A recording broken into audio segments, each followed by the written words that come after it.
Chilling tales for dark nights.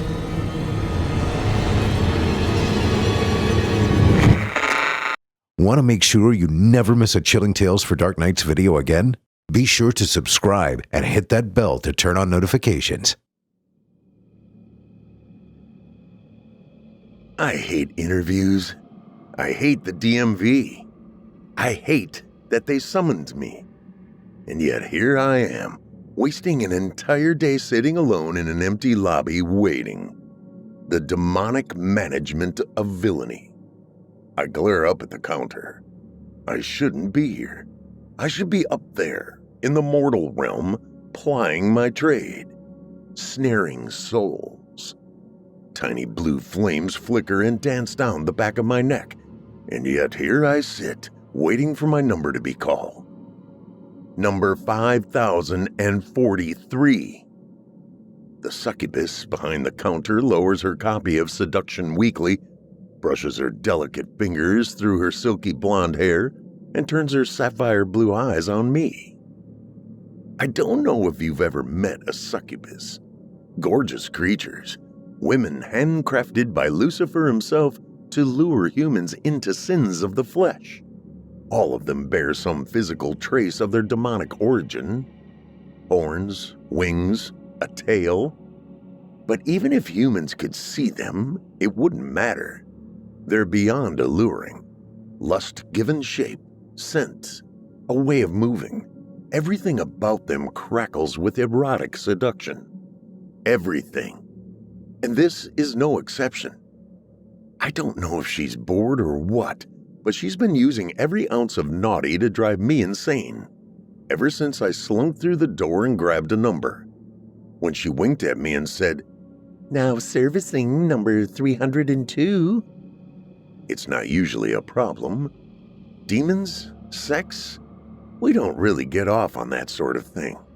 Corruption, that's the ticket. Some of us like to take a human and see just how inhuman we can make them. Others enjoy causing pain or despair. Me? I like a challenge. Pure humans. You know, those that have a moral code. I like pushing them a little at a time, right to the edge. So when they break, and they will, they get to see how close they were to keeping their virtue. The despair of that moment, knowing what they've done and seeing what they've become, how close they were to keeping that purity, the shame, the agony, simply delicious. But succubi, they read desire like a book, and that's the problem. She knows exactly what turns me on, and she's bending it to suit her particular gifts, playing the part of the cluelessly erotic virgin, the pure, innocent girl begging to be defiled. She bends low over the counter as she reaches for the microphone, almost spilling out of her uniform. Licking her lips, she wraps her fingers around the handle and slides her hand slowly down its length. Her lips part. She inhales a sharp gasp in sighs. 5042, as only a succubus can. Innocent, lusty, maddeningly irresistible. She glances around the lobby, blinking, as if waiting for someone to step up, as if she didn't know it was just me and what my number was. A moment passes. Her face sags into a heartbreakingly beautiful pout. Then, she settles back into her chair and picks up her magazine. I catch her glance at me over the cover, watch her full red lips curl into a mischievous smirk, and she vanishes behind the page. Flames spread across my shoulders, up my horns, and down my arms. She knows I can't do anything. Not here. Not now. And that's her weapon. But she doesn't know who she's playing with. She's accustomed to lesser fiends, minor tempters, grunts. Those are the kind that get summoned, not defilers. The little beasts who work in little sins, jealousy, pride, laziness. But only the scratches, the demeaning, tedious prep work. Incompetence. A low snarl slips through my fangs. like that worthless imp they assigned to me. Snot rag, the filth that caused this whole mess. A curl of smoke pulls my gaze to the paper between my claws. Flames roll like waves over the backs of my hands and up the edge of my report. Cursing, I force the heat from my arms and shake the embers from the page. Ambitious twit. I glance down at my now singed account of that day, the summons attached to the upper right-hand corner with a paperclip, and read it again. Our esteemed Bloodnut. It has come to the attention of the Department of Demonic Values and Management that your efforts regarding the temptation and defilement of the subject George Preston may have fallen woefully short of the minimum standard deemed acceptable for a nefarious apparition of your rank. Your presence is required at the DMV on June 6th at 0600 hours. Failure to attend will result in acceptance of your accuser's testimony, as well as your immediate and eternal torment. Hoping you are well, Jezebel the Insatiable, Minister of Management. Harlot. I take a deep breath, willing the flames to cool. My accuser. I know damned well who it was. There was no other tempter there. Only Snot Rag, the nasty little imp. Yes, it was a menial task. They all are in the beginning. Did she think that mortal sins come all at once? No. The stupid hairless apes need to be trained to great evil. She wasn't there to think. She was there to assist, to learn, to follow orders. Instead, she just floated there, flapping her stupid bat wings, staring at me like a soul lost to purgatory. Flames snake from my nostrils. I should have gutted her. So why didn't I? I prick the end of my fangs with my tongue, but the only answer I can think of is more horrifying than I dare contemplate. Mercy. The word burns like acid. Perhaps I've been among the humans too long, among the servants of the enemy, searching for ways to corrupt them. And it's tainted me. The realization jolts through my body like the tormentor's whip. At the time, I thought, it is her first assignment. She's simply ignorant. Be patient, Bloodnut. Train her. Make her into a valuable tool. Our force is stronger. It disgusts me how even now the madness sounds like wisdom. I pause to consider that thought. It does sound like wisdom. I shake my head. No, not wisdom. That word is too close to the enemy's language. Cunning. Yes, cunning is much better. I was concerned about the cause. That's the sort of cunning, perhaps, I can sell to the interviewer. I didn't spare her out of mercy, but cunning. To create a skilled talent to swipe at Lucifer's foes rather than a blunt instrument. It could work. Perhaps I could even turn this to my advantage. Improve my position. A shrill, high-pitched wail scrapes through my thoughts like fingernails on a chalkboard. I shudder and glance up at the succubus behind the counter just in time to watch her cleavage vanish behind the microphone. Number 5043! Finally, I push up from my chair and slink over to her station. The succubus kisses the tips of her fingers, arches an eyebrow, and waves me toward the door at the end of the counter. Third room on the left, she hums. Her gaze travels up and down my body when I turn to leave.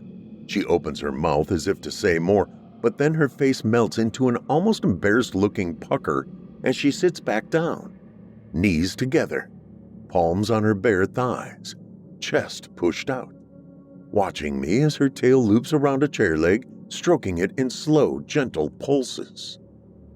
Growling, I glare at the door handle and wait for her to buzz me in. It only takes a half a second, and I'm through, but long enough to think up 5 ways to defile her. Cruel, perverse ways to twist her nature into something she had despised for all eternity. Something good, something holy. And I will. So help me, Lucifer, I will. I reach the third office and rap my knuckles on the door, but I can't chase the bile from my throat. Mercy. It's repulsive. And yet, I know what I'm going to do now. It'll take some doing, but if I can turn this to my advantage, if Snotrag is devoured for her impudence, then I'll need a new assistant.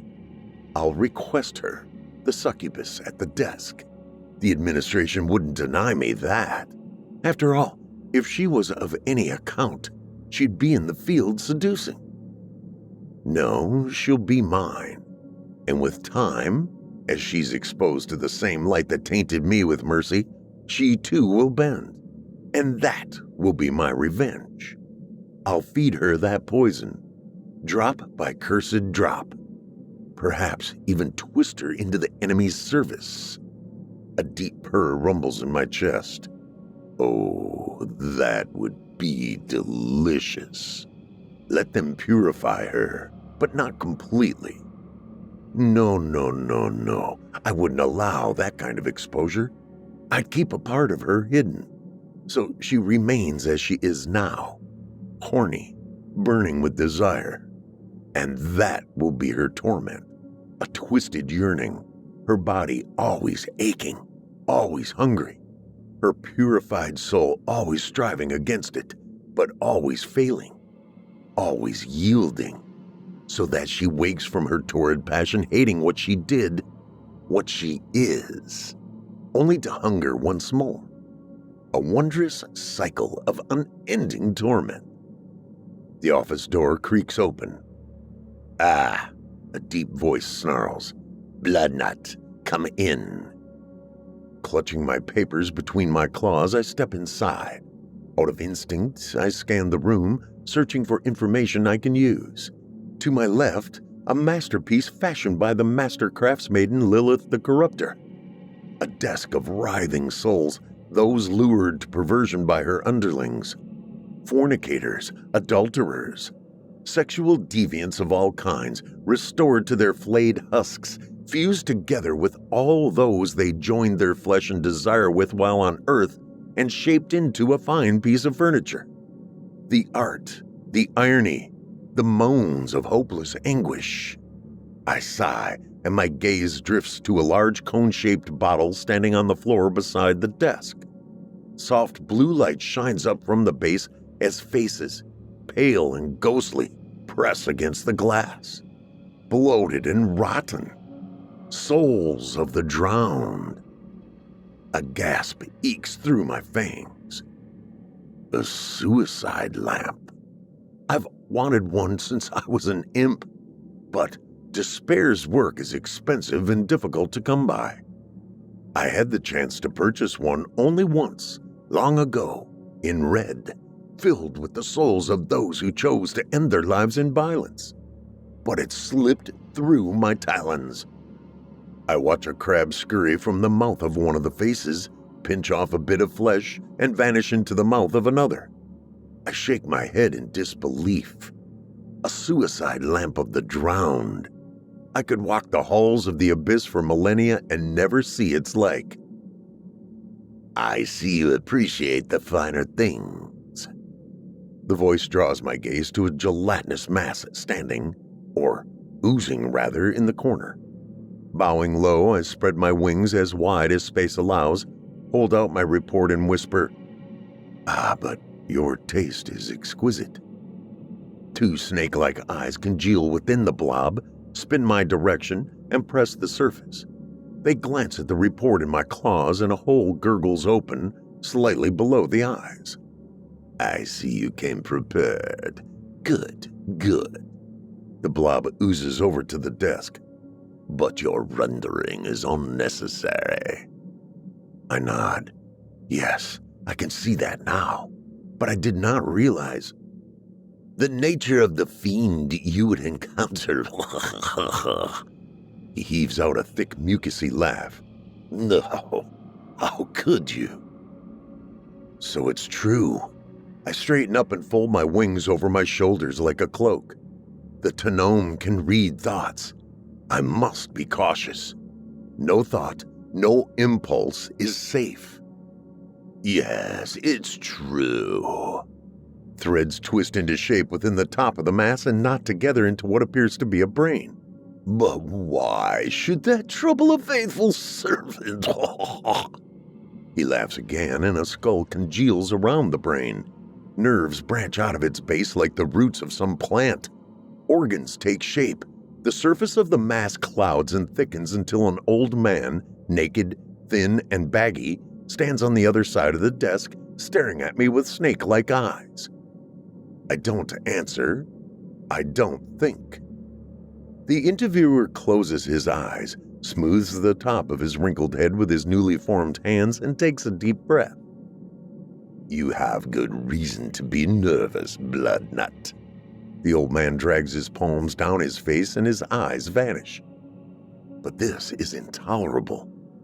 Surely you can't believe Snotrag's report? He stretches out his arm, opens his hand, revealing a single eye pressed into the palm, and blinks. Of course I do.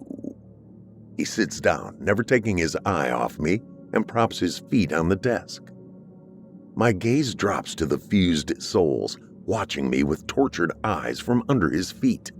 A thick lump settles in my throat. If he believes her...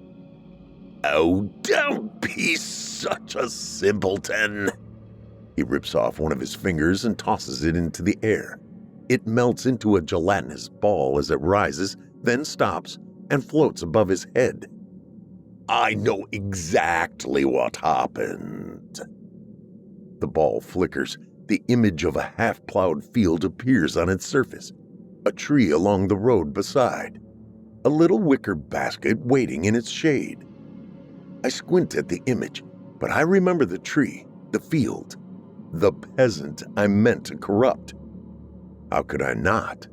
It was, after all, the day I fell woefully short of the minimum standard deemed acceptable for nefarious apparition of my rank. A slight breeze curls around the tilled earth. It strikes the tree like a gentle kiss and rustles its leaves. They fall still. 2 pinpricks of light appear among the branches, indistinguishable from the shafts of sunlight dancing among the leaves, but for their color, their lack of movement. 2 black vertical pupils wreathed in red. They hover unwavering as darkness congeals around them, fixed on a man in rags walking behind a horse guiding a plow, leaving him only for an instant when the man waves at a traveler walking down the road. The peasant reaches the end of the field, walks the horse to the other side of his round, grabs his stomach, and glances back at the tree. One more line, Jake, then it be time for dinner. He jerks the plow into the furrow and pats the horse's rump. A bit to rest, bit to kip, and we be good as new, eh? One of the red eyes narrows. Their focus darts to the basket at the bottom of the tree. A low rumbling laugh curls from the darkness. Snot rag, a deep voice snarls. The bark of the tree rips open. A dark skeletal hand emerges and grips the surrounding bark. A small bat-like creature wriggles from the fissure. It skitters up the side of the tree and into the shadows, then fixes its large yellow eyes on the other creature, the shadow. Yes? The red eyes narrow still further. Are you prepared? The bat-like creature bows its head.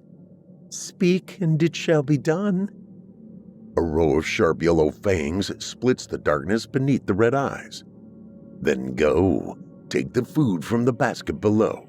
It is yours. Then you shall see how a tiny matter, a single sin, may be used to cause great ruin. Snotrag stretches out her wings and floats from the branch, but does not descend. Sir?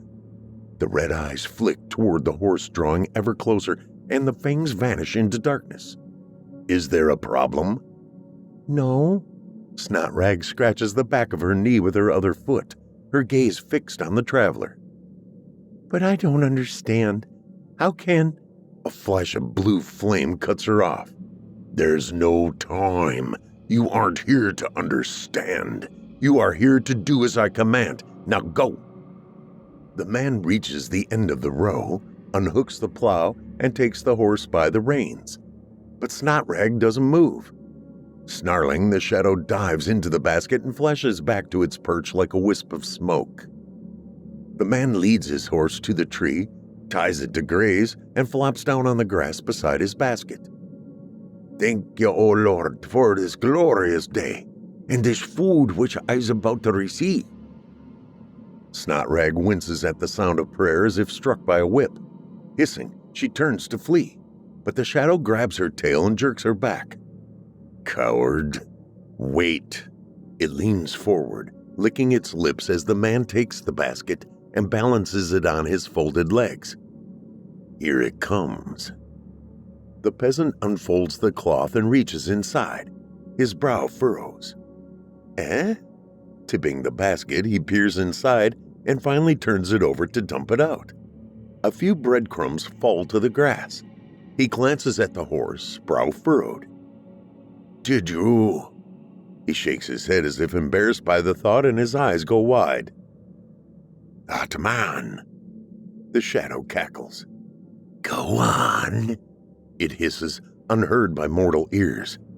"Curse him. Go after him. Beat him. Kill him."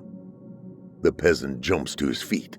His hands ball into fists, but then relax. He takes a deep breath and sighs. "Well, I suppose if he were willing to steal it, he needs it more than me."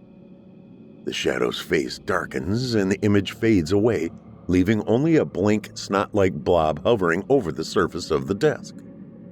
The interviewer holds up his four-fingered hand and taps it against the blob. It melts into his palm and the finger regrows. "Less than inspiring, Bloodnut." He presses the back of his hands against his face and spreads his fingers wide, eyeballs still set in his palms, looking for all the world as if he were wearing fingered glasses. "But you've been a defiler for ages. A fine one.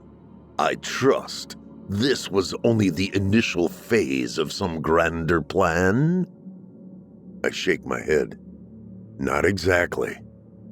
It's not that simple. I saw in him the vague shades of opportunity. No plan. The seeds of greatness, seeds that must be planted, but I knew not what tree would sprout. No notion of what fruit it would spawn. Only the inkling that it would be well worth the time and effort needed to tend that sprout, to water and prune it." The interviewer's hands close around his eyes and open again, as if blinking. "I see. You're a chaos demon, more artist than architect. You move with the flow of the moment.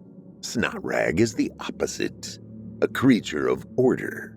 Hence, she assumed you planned out the entire engagement from beginning to end, just as she would have, and judged you accordingly. So inept that she saw in them an opportunity to seize your station, provided she was the one to bring your impotence to management's attention. And it may have worked. After all, most of them do favor law." He sighs and leans back in his chair. "And why shouldn't they? Are their positions, their power, not based on order?" I nod. It's an old argument, one that nearly plunged the forces of evil into civil war. How is evil best served? By chaos or order? Lucifer himself put an end to it, forced the factions to unify. I will not call it a mistake, I won't even think it, but the reality of forcing two diametrically opposed natures to work as one can lead to complications. "Indeed," the interviewer sighs. "And well said." He takes one hand from his face to massage his eyeless temple. "If it were up to me, that would be the end of it. But I'm afraid it's reopened those old rifts." He moves his hand back to beside his nose and opens his palm. Management is sending you back into the field to finish what you started. But something about the way he says it makes my scales itch. Rightly so. I've convinced upper management to leave you alone for the time being, but...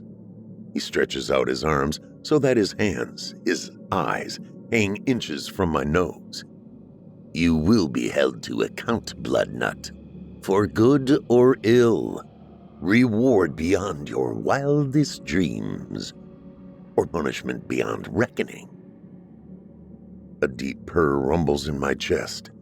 A lesser fiend would shrink at his warning, but I learned long ago to see the potential of every situation. The hidden boons.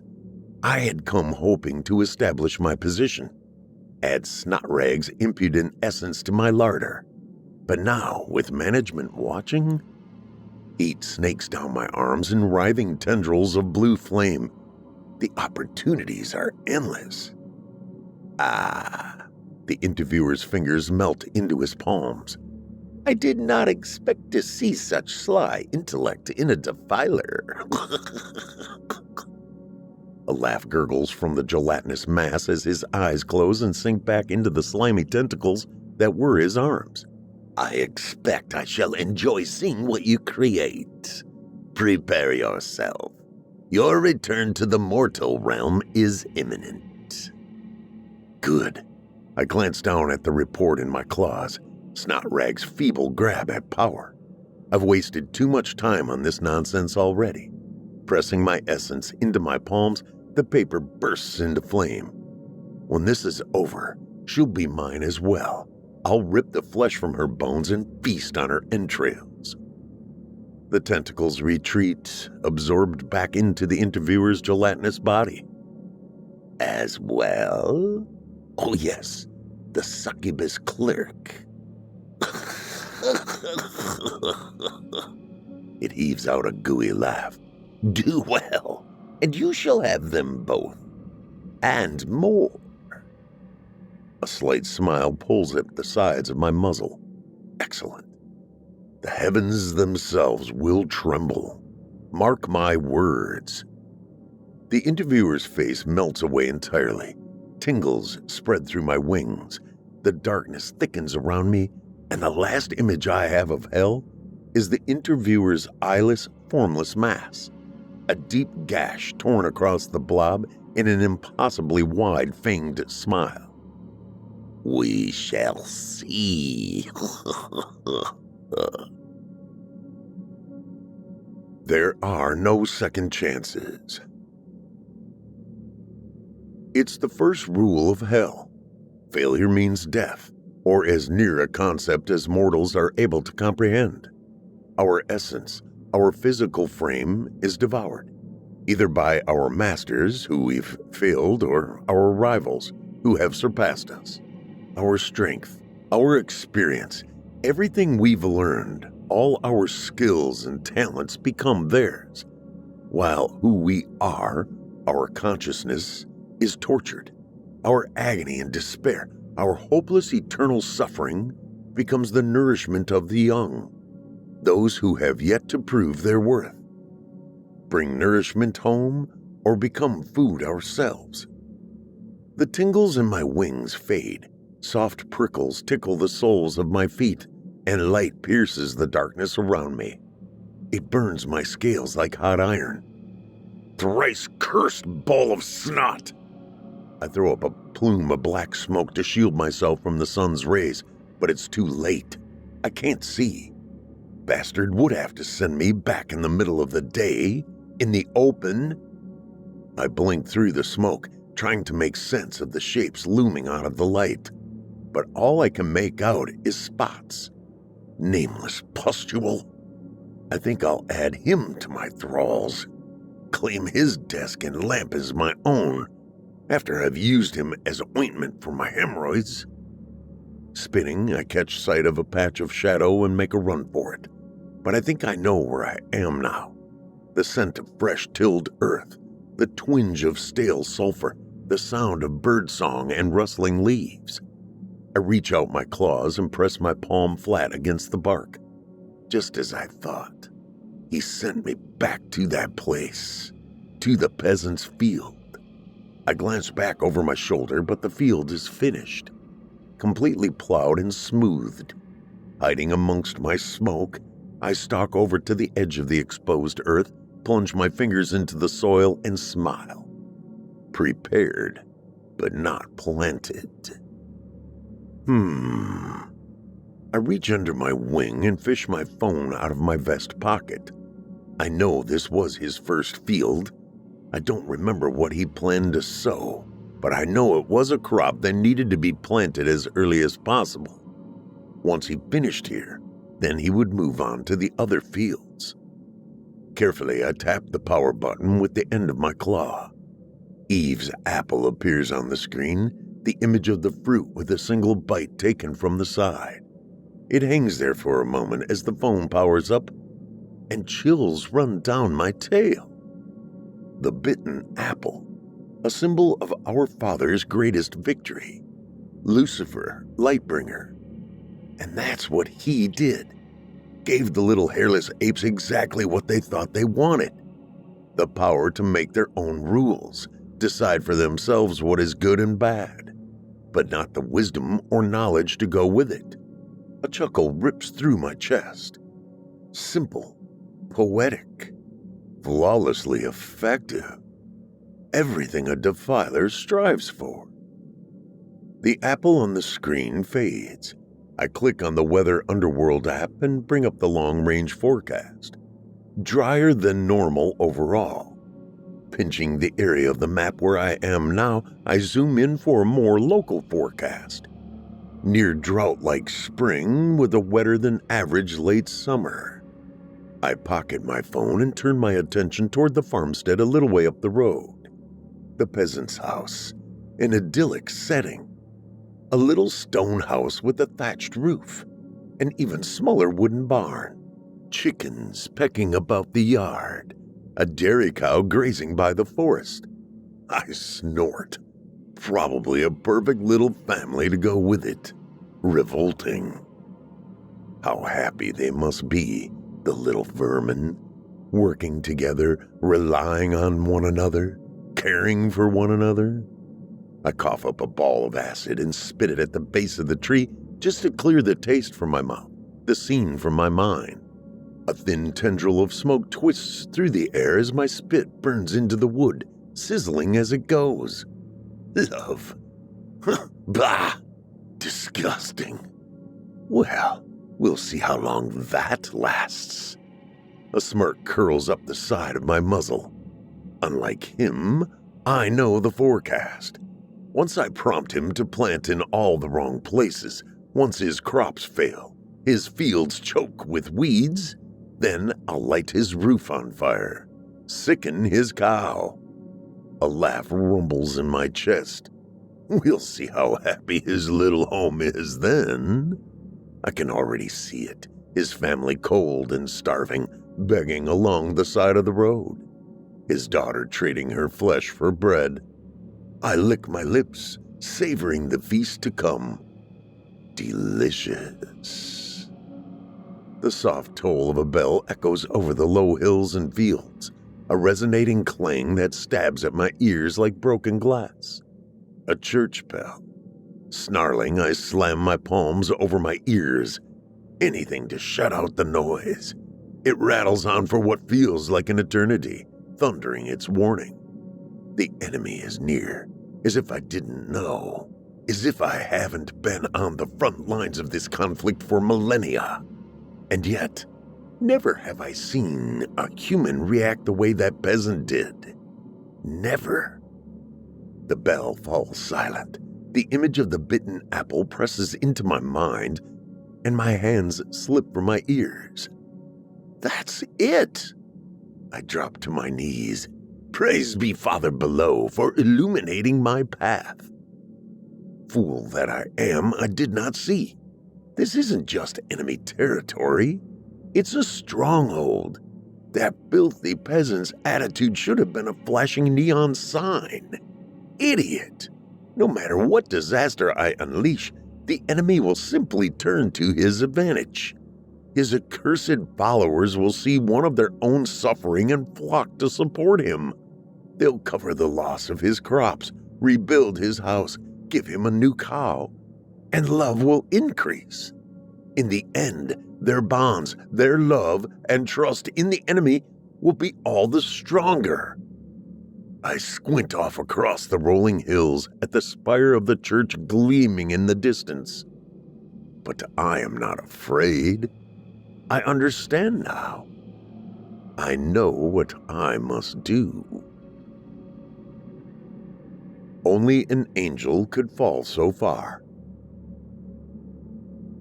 Beastly thing, the church. Not so grand as the cathedrals of the city. More chapel than temple. I dip low as I approach, landing beside an arched window near the back, as far from the altar as I can, and peer inside. My horns itch as I take in the little apes, all bowing their heads over their vile songbooks, crammed together so tight there's scarcely a gap between them, all praying, all devout. Disgusting. Sneering, I glance up at the rafters, at the shimmering white shapes hovering above the congregation. Too bright to see clearly, but I don't need to see their faces. I can feel them, watching, waiting for me to act, to make a mistake. Fools. I shift my form to one of cloud and pour through the cracks around the window, unseen by mortals, obvious to the host of heaven. Yet, even here they cannot act, not directly. That was the arrangement, the truce between heaven and hell, that our war be decided here on the mortal plane. The little hairless beasts both our prize and chess pieces. I drift to the back of the church, reclaim my form, and sniff at the messengers of light, watching as they draw their swords. A smile curls along the sides of my muzzle, as if I, Bloodnut, could be so easily cowed. Arrogant fools. The apes begin their opening hymn. Purring, I lower my gaze to the congregation. The meat I came for. A thick, heady aroma draws my attention to a pew near the altar. A young boy tugs at his collar. I tap a talon against my chin. It's only his clothes he hates. Petty, but the scent is strong indeed. I catch a sweet twinge wafting from the other side of the church and turn my head to a young man's gaze fixed on the backside of the girl in front of him. Desire, I purr. Now that I can use. But even as the thought settles, a more prominent scent tickles my nostrils. A bouquet of sensation too lascivious to ignore. It pulls my gaze to a pew near the back, to an older, heavy woman casting a sideways glance at another woman singing slightly off-key. A smile pulls at my lips. Simply wonderful. Tilled soil, smoothed and ready for seed. I toss a smirk at the fools hovering overhead. They dart across the ceiling, preparing for me to make my move, positioning themselves, ready to intervene should I choose to act. But I know my quarry well. I don't need to do anything, really. Folding my hands behind my back, under my wings, I saunter over to the heavy woman and lean in close. Poor girl, I hiss, melding my words with her thoughts. It's not her fault. She doesn't have your years of experience. What she needs is someone kind and gracious to take her under their wing, to help her, someone to offer advice. I glance up at the ceiling, at the angels practically stumbling over one another to intervene. But they cannot. I've said nothing sinful, nothing unkind, nor shall I. And so even as I inject my poison into the fat ape's psyche, heaven's armies stand impotent. Perhaps you should speak to her after service, I hum. Offer to tutor her. I glance at the rafters, at the angels fluttering about, no doubt discussing what I said, and turn to leave. A six-winged creature drops to the floor beside the fat ape as I near the exit. It sings to her. I can never quite make out what they say, but I'm not concerned. The fat woman's arrogance was in place long before I arrived. Oh, I'm fairly certain I know what the angelic wretch is spewing, some nonsense about tact and delicacy, but it won't matter. The seed has been planted, and with the enemy's own shovel. I cast one last glance up at the sons of heaven and laugh. Fools! The complete fools! They've done nothing to fortify their position. Nothing. With a thought, I dissolve into vapor and drift out of the church. They will regret their arrogance. But not here. Not now. Not yet. Patience. After all, even that fool peasant George knows the plow precedes the sower.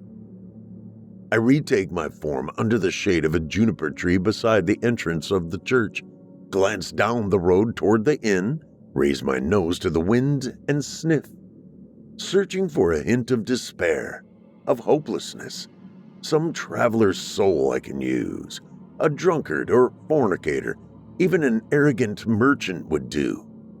But alas, only the scent of the innkeeper's wife. Her bitter resentment I could use, but she's known. I lower my muzzle. No, for my plan to succeed, I'll need another. Perhaps in the next town over. Walnut Grove, I think it was. There I'll be able to find some worthless fodder I can use, preferably a soul already well in hand. Glaring off toward Walnut Grove, I can't help but snarl. Going there will mean competition. Oh, not that kind. Not rivals. Maggots, base fiends, beneath contempt. Quite skilled at plucking souls from the enemy's hand, but not spawning true evil. The souls they bring fatten our larder, but only with gruel. Tasteless souls too fuddled to know or care what they do is evil. Worthless filth who fornicate out of boredom, not passion. Barely sentient parasites, incapable of rising to true wickedness. I snort. The price of success, I suppose. After all, the fare may be tasteless, but we are in no danger of starving. One of the waiting horses gives his harness a shake. His mate stamps impatiently. I understand, my friends. I yawn, stretch my wings, and glance up at the sun nearing its zenith. Forced to stand here and wait when green grass and open pasture is calling. But it won't be much longer. I toss the team my best sympathetic nod. But your masters will be out soon. Then it's just a short sprint home. The faster you run, the sooner you'll be free. The horses nicker in agreement, and it's all I can do not to laugh. Someone will have a wild ride. I wonder who. Folding my arms around my knees, I turn my attention to the doors of the church and wait. But not long. Soon the hinges creak, the doors swing open, and the human beasts pour through. I watch the fat woman waddle toward the carriage, handkerchief knotted between her hands. So they're her horses. I tip my head to the side, and she drives them herself. Delightful. She's more capable than I supposed, and just the right temperament that I should have no trouble convincing her to whip them for their haste. I just start wondering if I can arrange a witness to her cruelty when she draws to a stop. She turns, twists her handkerchief, huffs, and glances back at the younger woman making her way out of the church. A smile curls over my fangs as I watch her roll her eyes and stomp back to the younger woman. It's a lovely day. She smiles and gestures at the sun. The younger woman folds her hands low, elbows locked, and shrugs. Don't you just love spring? She takes a deep breath and closes her eyes. The birds singing, the sun, the scent of freshly tilled earth. As I watch, my attention drifts to the peasant George, speaking to an elderly man just behind. The way he holds his head, the way he deliberately isn't looking at either woman, tells me that he's listening to their conversation too. I tap a talon against my chin. Spending a lot of attention on a girl not your wife, George? It's not ready, but perhaps there's a future opportunity here. Perhaps. We shall see. Speaking of singing, the fat woman lays her hand on the young woman's elbow. You have an amazing voice. The young woman's eyes go wide. Really? Absolutely. The fat ape withdraws her hand. I've never heard anyone with more potential. With a little training, why, you'd be the talk of the town. The younger woman's jaw tenses, but the fat woman charges on. If you like, I'd be more happy to help you with your tone and rhythm. Oh, the younger woman's gaze drops to her folded hands. I appreciate the offer, but not at all. The fat woman beams. We're here to glorify God. Why not do so with a heavenly sound? I'll stop by your house this Tuesday. She blinks, coming back to herself. Oh, you're not busy, are you? The younger woman opens her mouth to reply, but before she can so much as utter a sound, the fat woman waves her hand as if shooing a fly. Oh, what am I saying? Of course not. You're not even married. The younger woman's lips press together in a thin, straight line. As it just so happens, but the fat woman cuts her off. Pish-posh. She glances up at the sun, sighs. Such glorious weather. And makes for her carriage, leaving the younger woman frozen in place, fuming and speechless. I stretch out my legs, a rumble rising in my throat as I lean back against the tree thinking about the apple, about the weather, about Lucifer's brilliance. Indeed, I laugh. It is a glorious day. Nameless. Paperwork. I raise an eye stalk over the top of the page between my hands. A little wheel spins in the center of the computer screen, and I go back to reading the form. Instructions for Section B are located on page 195 of the Third Codex under the heading Defiler's Mantra. I push out another tentacle and flip over the cover. Defiler's Mantra. A knot congeals at the end of the tentacle. I mean it to become a hand, but that already makes 20 and just as many eyes. Focusing on that particular appendage, I move to flip through the pages. Blasted pile of ooze. The words press into my mind so suddenly, so unexpectedly, 3 of my hands crush their papers. Damn it all, Jezebel. If you have something to say, come in and say it. Probing my thoughts, The succubus hums as she opens the door.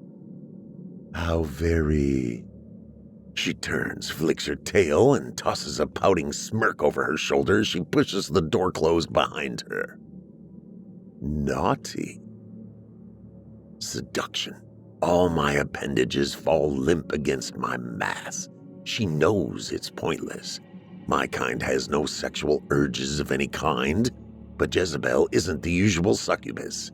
Everything she does, the way she pushes her glasses up her nose, how she braids her hair, even her choice of skirt has a purpose. And her attempt at seduction is no different. After climax, the succubus devours her lover's life essence. The body may live a long, seemingly full life, but as a shell only. For her, with me, flirting is a threat. She's warning me to watch my tone. And she's right. We all have our superiors, and she is mine. Oh, look. She sways over to the corner of my desk and sits down. I was just starting to enjoy myself, And here you go all soft on me. She crosses her legs. How very disappointing. Whatever is the matter? It's not you. I hold up the papers. Research and Development has been working on a new project. They call it tax filing. It's rough and needs to be adapted for humans, but I can't help but crumple most of the forms just thinking about it. It is quite effective at provoking murderous rage, especially the online edition. Jezebel glances at the wheel, still spinning in the center of my screen, and raises one of her perfect eyebrows. So it seems. Yes, well, I draw on most of my eye stalks, lay down the prototype paperwork, and turn my attention entirely on her. What brings you here? In a word? She notices one of my souls melded into my desk watching her and strokes his chin with her little finger. Bloodnut. The defiler? Mm-hmm. She tips her head to the side, smiling as the soul pushes against her finger, enraptured by her touch. That's the one. It seems the Order faction has been causing quite the ruckus. She peers at me over the top of her glasses. Quite unlike you to grant second chances. Enough to draw the scrutiny of upper management. Upper management? Dear Lucifer. The soul sighs, relishing the pleasure only a succubus's touch can give. She tips her head to the other side, a slight smile caught on her full red lips. Tell me, why did you? Because the situation warranted it, I blurt out. It was a simple case of ambition chopping the legs off a skilled defiler. But ambition is to be rewarded. That is standing policy. She coos, almost singing. No, it's not. No? She slowly licks her upper lip, pretending to be lost in pleasuring my desk. No, every fiend has ambition. Not every fiend has cunning. Snotrag acted too hastily. I simply let Bloodnut play his hand. If he demonstrates incompetence, Snotrag will have her feast. It's been 9 years in the mortal realm. Jezebel giggles, still playing with the soul. How much longer were you planning on giving him? 9? Damn it, it's so easy to lose track of mortal time. Well, I glance over at the hourglass, half hidden behind my computer screen, the timepiece I use to keep track of time on the mortal plane. But even at a glance, I can tell Bloodnut's deadline is long past. If I hadn't got distracted by these taxes, I'd be there now. You're lying. Without warning, she plunges her fingernail into the soul's eye. It shrieks, and her smile twists from seductress to sadist. Go to him now, but leave a bit of yourself here, will you? Upper management would like to witness this for themselves. So, it seems Bloodnut isn't the only one under scrutiny. Wonderful. Yes, Jezebel, I stammer. At once. The apple. It's a strange sensation, entering the domain of mortals, at least for my kind. The pulsing thrum of the machine resonating through me, the vastness of it, the complexity. A shiver ripples through my form even as I congeal. Light flickers through my consciousness. I open my newly formed eyes and blink up at a mass of flittering shapes hovering above me. Leaves, I think they're called. See how slow it is to adapt? How unprepared it is? A voice hisses in my mind. Chaos fiends! Ah! Did I not say that planning and execution was more efficient? Did I not? Still your forked tongue, vermin. A deeper voice barks. I want to see and hear. Ah, yes, the part I left with Jezebel. I rub my temples when my skull forms, giving them a window to my senses. I can't see the council, and I can't hear their thoughts, but I'm not certain how to block out the voices when they speak. Most distracting. Sighing, I take in the shape of the tree beside me, the road beyond that, the vast fields of grain waving in the warm summer breeze. Snot rag, another voice snarls. Isn't that the same tree you showed us, the same fields? Yes, your vileness, they are indeed, she snorts. A fine crop, the voice replies. Looks to be a good harvest.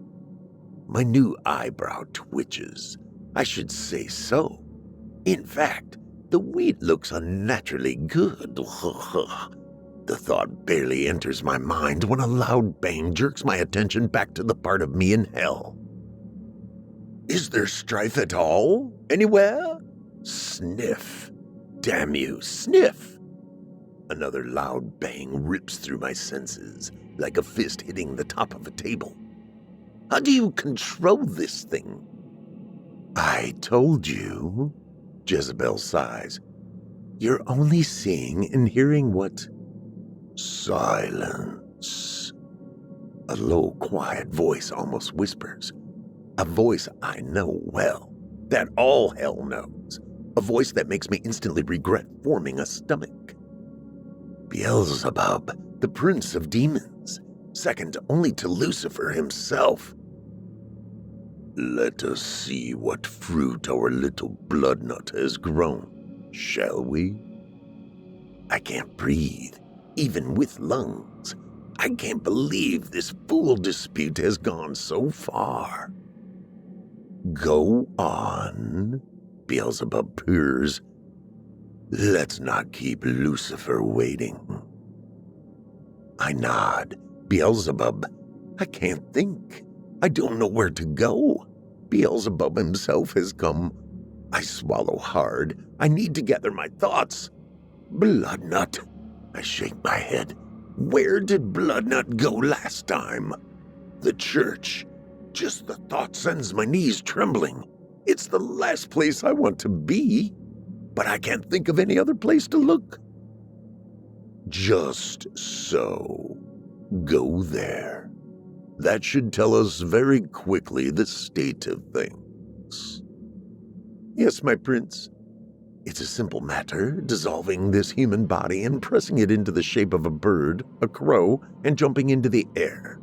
I'm not sure which direction the church was, but I doubt it matters. I doubt it still exists at all. If I read Bloodnut right, if he hasn't been eradicated by the enemy's forces. I climb into the air, scanning the countryside for a church-shaped barn or fallen-in building. And that's when I see it. There, just over the next hill. A grand steeple, tall and proud. It pierces the sky like a spike of polished silver. I almost forget to flap. It's over. For Bloodnut. For me. Go there. Heart pounding, I make for the blasted cathedral, circle twice, land beside an open stained glass window and peer inside. There are no services in session, but the cushioned pews, the polished rafters, the golden decor. Simply extravagant. I fluff my feathers in disgust. Cursed Bloodnut. Interesting, Beelzebub hums. What do you feel? The question catches me off guard. Outraged, I blurt out, but then it hits me. There is no burning, no sense of unease. There's no scent of the enemy, no trace whatever. Nothing. I poke my head through the open window and glance up at the empty rafters, even chance a look at the altar itself. Nothing at all. Melting back into ooze, I pour through the window and drip into the shape of a man.